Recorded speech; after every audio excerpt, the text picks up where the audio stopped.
Promotion में पिछले 9 वर्षों से काफ़ी बाधा आ रही थी। इस बार हमने एक रास्ता निकाला है जिससे कि हमारे कर्मचारियों के प्रमोशन हो, और जब प्रमोशन होंगे तो निश्चित रूप से नीचे के स्थान रिक्त भी होंगे, तो फिर हम लोगों को भर्ती भी देख कर पाएंगे। तो इसलिए एक नई भर्ती के दरवाजे भी खुलेंगे। तो एक बहुत बड़ा महत्वपूर्ण निर्णय लिया है 9 वर्षों बाद। आरक्षित वर्गों का प्रतिनिधित्व हमने सुनिश्चित किया है और उनके हितों का भी पूरा ध्यान रखा है हमने। कहीं पर भी जो आरक्षित वर्ग है उनके परसेंटेज को पूरा ध्यान में रखते हुए हमने परसेंटेज, जैसे कि अनुसूचित जनजाति के लिए 20% और अनुसूचित जाति के लिए 16% आरक्षण का प्रावधान है, वो भी इस प्रमोशन में हमने पूरी तरीके से ध्यान रखा है।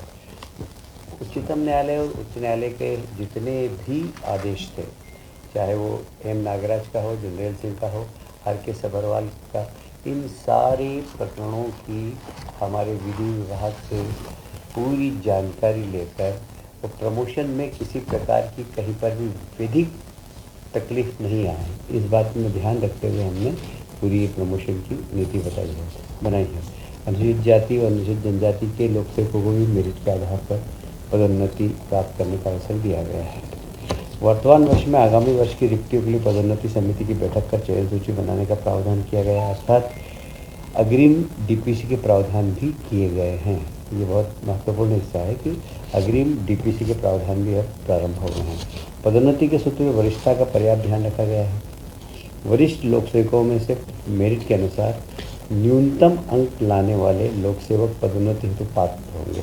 प्रथम श्रेणी के लोक सेवकों के लिए मेरिट कम सीनियरिटी के प्रावधान किया गया है। पदोन्नति के सूत्र में कार्यदक्षता को प्रोत्साहित किया जाना लक्षित है। पदोन्नति के लिए अपात्रता का स्पष्ट निर्धारण किया गया है। किन परिस्थितियों में कोई लोक सेवक अपात्र होगा एवं दंड का क्या प्रभाव होगा, यह स्पष्ट रूप से उल्लेख किया गया है। कई बार हम लिफाफे में बंद करके उसको प्रमोशन से रोक देते हैं, तो कौन कौन से कारणों से लिफाफे बंद होंगे, इसको हमने बहुत स्पष्ट किया है। किसी भी विभागीय पदोन्नति समिति के संदर्भ में निर्णय के पुनर्विलोकन हेतु एक रिव्यू डीपीसी की बैठक आयोजित किए जाने के लिए स्पष्ट प्रावधान किए गए हैं। नवीन पदोन्नति नियमों में परिभ्रमण की व्यवस्था समाप्त की गई है, जिससे पदोन्नति होते अधिक से अधिक लोग लाभान्वित हो सकेंगे। पदोन्नति समिति को शासकीय सेवक की उपयुक्तता निर्धारण करने का अधिकार दिया गया है। चतुर्थ श्रेणी के लिए अंक व्यवस्था नहीं होगी, केवल पदोन्नति के लिए उपयुक्त होने पर पदोन्नति प्राप्त की जा सकेगी। सरकारी सेवा के लिए किसी वर्ष में की गई आंशिक सेवा को भी पूर्ण वर्ष की सेवा माना जाएगा। यदि वर्ष में एक भाग की सेवा भी की गई तो उसे पूर्ण वर्ष की सेवा माना जाएगा। यदि किसी वर्ष में 6 माह की गोपनीय प्रतिवेदन उपलब्ध है तो उसे पूर्ण वर्ष के लिए मान्य किया जाएगा। कई बार ये जो हमारी सीआर को लेकर पदोन्नतियाँ रुक जाती है, पर यदि 6 माह की भी अगर उसकी सीआर है तो उसको वर्ष भर की माना जाएगा और उसकी पदोन्नति में वो रिकॉर्ड नहीं होगी। यदि गोपनीय प्रतिवेदन उपलब्ध नहीं होने के कारण किसी भी पदोन्नति रुकती तो उसे पदोन्नति प्राप्त होने पर पूरी वरिष्ठता दी जाएगी। अप्रत्याशित रिक्तियों को चयन सूची प्रतीक्षा सूची से भरे जाने का स्पष्ट प्रावधान किया गया है, क्योंकि जितनी भी इस प्रकार की रिक्त पद हैं जहाँ पर अप्रत्याशित रूप से भरे जाते हैं, उनकी सूची भी प्रतीक्षा सूची से भरे जाने के प्रावधान है। प्रतिनियुक्ति पर भेजे गए शासकीय सेवक जो आगामी वर्ष अर्थात पदोन्नति वर्ष में उपलब्ध नहीं होंगे के पद के विरुद्ध पदोन्नति का प्रावधान किया गया है। कई बार जब किसी व्यक्ति को बाहर भेज देते हैं किसी दूसरे उसमें, उसका पद रिक्त हो जाता है, वहाँ पर हम पदोन्नति कर सकेंगे। गोपनीय प्रतिवेदन से यदि कोई गोपनीय प्रतिवेदन एनआरसी नो रिपोर्ट सर्टिफिकेट सक्षम स्तर से स्वीकृत अवकाश पद ग्रहण काल अथवा प्रशिक्षण के कारण है अथवा गोपनीय प्रतिवेदन में निर्धारण समय पर स्वमूल्यांकन के साक्ष्य हैं, तो ऐसी स्थिति में गोपनीय प्रतिवेदन की अनुपलब्धता के आधार पर पदोन्नति नहीं रोकी जाएगी। विभागीय पदोन्नति समिति के बैठक से पूर्व केवल कारण बताओ सूचना पत्र के आधार पर बंद लिफाफे की कार्रवाई नहीं की जाएगी। ये एक बहुत महत्वपूर्ण विषय है, क्योंकि आपने भी देखा होगा कि लोगों के जरा जरा से कारण बताओ नोटिस पर लिफाफा अंदर रहता है, तो उसकी पदोन्नति फिर होती ही नहीं है। और वो लिफाफा 4 साल 5 साल 6 साल, अभी तो मेरे पास ऐसे केस आए कि वो रिटायर हुए, उसको 3 साल हो गए, उसके बाद उसका लिफाफा गिला, तो रिटायरमेंट के बाद उसको पदोन्नति दी गई। ये सब जितने भी इस प्रकार के प्रावधान थे उसको ठीक किया गया है। कुल मिलाकर पदोन्नति के पद जिस दिन उपलब्ध हो उसी दिन उपयुक्त योग्य में आरक्षित पदों के प्रतिनिधित्व को ध्यान में रखकर भरे जा सकेंगे। इस तरह के प्रावधान किए गए हैं। लगभग 2 लाख रिक्त पद सर्जित होंगे ताकि प्रशासन में सुधार एवं कार्यदक्षता बढ़ेगी। यह आज का बहुत महत्वपूर्ण मध्य प्रदेश के कर्मचारियों के लिए है और लोगों के नई भर्ती के दरवाजे भी खुलेंगे। एक और महत्वपूर्ण निर्णय आज सक्षम आंगनवाड़ी एवं पोषण 2.0 योजना के अंतर्गत विशेष जनजातीय क्षेत्रों में पीएम जनमन कार्यक्रम हेतु 459 नवीन आंगनवाड़ी केंद्रों की स्थापना, संचालन एवं भवन निर्माण की स्वीकृति दी गई है। 459 आंगनवाड़ी केंद्रों के संचालन हेतु आंगनवाड़ी कार्यकर्ता 449 एवं आंगनवाड़ी सहायिका के 459 पद तथा आंगनवाड़ी केंद्रों के परीक्षक हेतु पर्यवेक्षक के 26 पद, नियमित शासकीय सेवक पद मतलब 25,000, 380,500 के सृजन की स्वीकृति दी गई है। वर्ष 25-26 से 30-31 तक योजना पर राशि का व्यय भारत सरकार द्वारा प्राप्त स्वीकृति के अनुसार किया जाएगा। उल्लेखित अवधि में योजना पर कुल राशि 143.46 करोड़ का व्यय अनुमानित है। इसमें केंद्र की सहायता 72 करोड़ है और राज्यांश 70 करोड़ है। ये ऐसी जातियाँ आप जानते हैं, बेगा जाति, जो इस प्रकार के सहरिया, ये सब जातियों के गांव भी फैले हुए होते हैं। साधारणतः हम आंगनवाड़ी 400 से 500 की संख्या में खोलते हैं, पर यहाँ पर 100 की संख्या होगी, वहाँ पर भी हम आंगनवाड़ी खोल सकेंगे।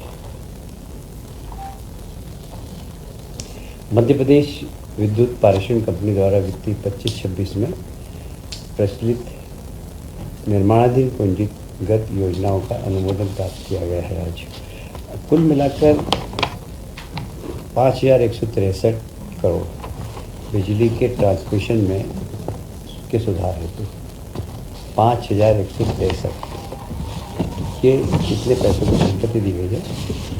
क्वालिटी विद्युत लोगों को मिले, इस दिशा में सरकार का एक बहुत महत्वपूर्ण निर्णय है ये। और मुझे लगता है कि इससे लोगों को जो बीच में कभी कभी हम देखते हैं कि बिजली ड्रॉप हो जाती है, वह ड्रॉप होने से बचेंगे। निश्चित रूप से इससे उपभोक्ताओं को बहुत बड़ा लाभ मिलेगा। कैबिनेट की पूर्व आज मुख्यमंत्री जी ने कुछ जानकारी दी जो मैं आपको अवगत कराना चाहता हूँ। ग्रीष्मकालीन मूंग और उड़द का एमएसपी पर उपार्जन, भारतीय किसान संघ तथा किसानों की चर्चा उपरांत राज्य शासन ने एमएसपी पर ग्रीष्मकालीन मूंग और उड़द के उपार्जन पर निर्णय लिया है। कृषि मंत्रालय भारत सरकार के ग्रीष्मकालीन मूंग तथा उड़द के उपार्जन पर कुल लक्ष्य उत्पादन के अनुमान 25% के स्थान पर 40% का लक्ष्य निर्धारित किया गया है। आज भारत सरकार से उपार्जन की अनुमति तथा लक्ष्य प्राप्त हो गई है। मूंग का एमएसपी 8,682 रुपये प्रति क्विंटल है।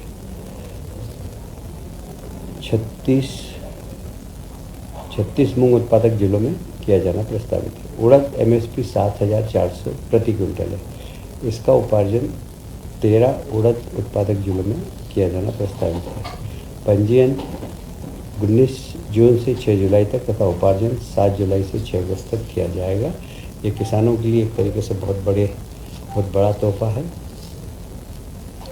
निवेश के तारतम्य में विभिन्न आयोजन राज्य सरकार ने हमेशा किए हैं। आप सभी जानते हैं कि हमारे मुख्यमंत्री जी ने पूरे प्रदेश में निवेशाश दिशा में बहुत काम किया है।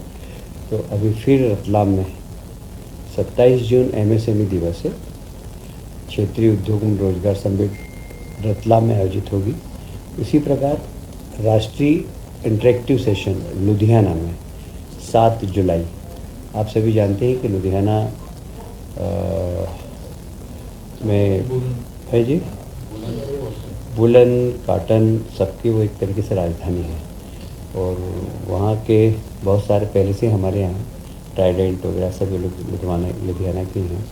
तो ये एक रोज़गार देने वाली जो इंडस्ट्री है, और इसलिए हम चाहते हैं कि लोगों को रोज़गार मूलक इंडस्ट्री यहाँ पर डालें। इस दिशा में मुख्यमंत्री जी लुधियाना जाएंगे और इस दिशा में काम करेंगे।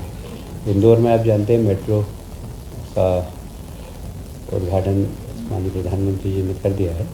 भोपाल में भी हम कोशिश करेंगे कि सितंबर अक्टूबर में, कि मतलब प्रधानमंत्री जब भी समय देंगे, हमारा काम बहुत तेज़ी से चल रहा है और हम सितंबर अक्टूबर में भोपाल के मेट्रो का भी प्रथम चरण का उद्घाटन कर देंगे।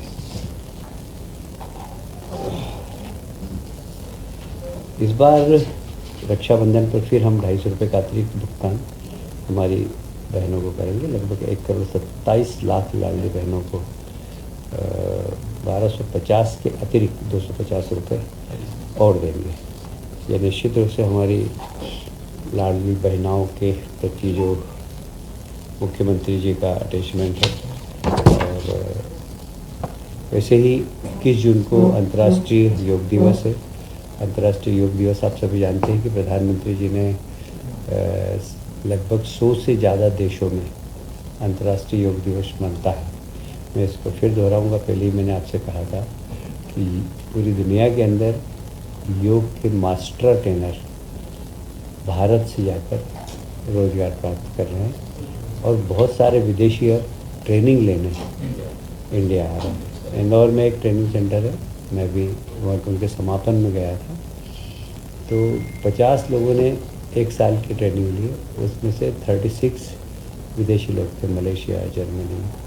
तो मतलब विदेशों में योग का बड़ा ज़बरदस्त माहौल है, और इसीलिए अंतर्राष्ट्रीय योग दिवस पर मध्य प्रदेश सरकार हर ज़िले में, और हम कोशिश कर रहे हैं कि हर जनप्रतिनिधि अपने अपने क्षेत्र में, विधायक अपने क्षेत्र में करे, पार्षद अपने क्षेत्र में करे, सरपंच अपने क्षेत्र में करे, इसकी हम कोशिश करेंगे। और अनेक स्थानों पर योग दिवस के कार्यक्रम होंगे। माननीय प्रधानमंत्री जी विशाखापट्टनम आंध्र प्रदेश से स्वयं लाइव आएंगे, और मध्य प्रदेश से माननीय मोहन जी यादव। इस सारे ही कार्यक्रम में हम कोशिश करेंगे जहाँ बड़े बड़े मध्य प्रदेश में कार्यक्रम हों, माननीय मुख्यमंत्री जी को भी सुन सकें और प्रधानमंत्री जी को भी सुन सकें। एक और मैं आपको सूचना देते हुए बड़ा गौरवान्वित महसूस कर रहा हूँ अपने आप को, कि पर्यटन की दृष्टि से मध्य प्रदेश में 19.6% पर्यटकों की बढ़ोतरी हुई है इस वर्ष। 2024 में लगभग 13,41,00,000 पर्यटक मध्य प्रदेश में आए थे, और 2023 की तुलना में 19.6% अधिक है। 24 में 1,67,000 पर्यटक मध्य प्रदेश में आए। विदेशी पर्यटकों की भी संख्या हमारे यहाँ बहुत बड़ी है, और विशेषकर हमारे जितने भी वन क्षेत्र है, क्या बोलते हैं उसको, टाइगर रिजर्व फॉरेस्ट, इसमें सब में काफ़ी बड़ी संख्या में विदेशी आ रहे हैं। और जो हमारे भारतीय जितने भी पर्यटक हैं, वो हमारे धार्मिक स्थलों पे बड़ी संख्या में आ रहे हैं। दोनों टूरिज़्म, मतलब इको टूरिज़्म और रिलीजियस टूरिज़्म, इसमें मध्य प्रदेश में टूरिस्टों की संख्या बड़ी है। और कुछ बात नहीं।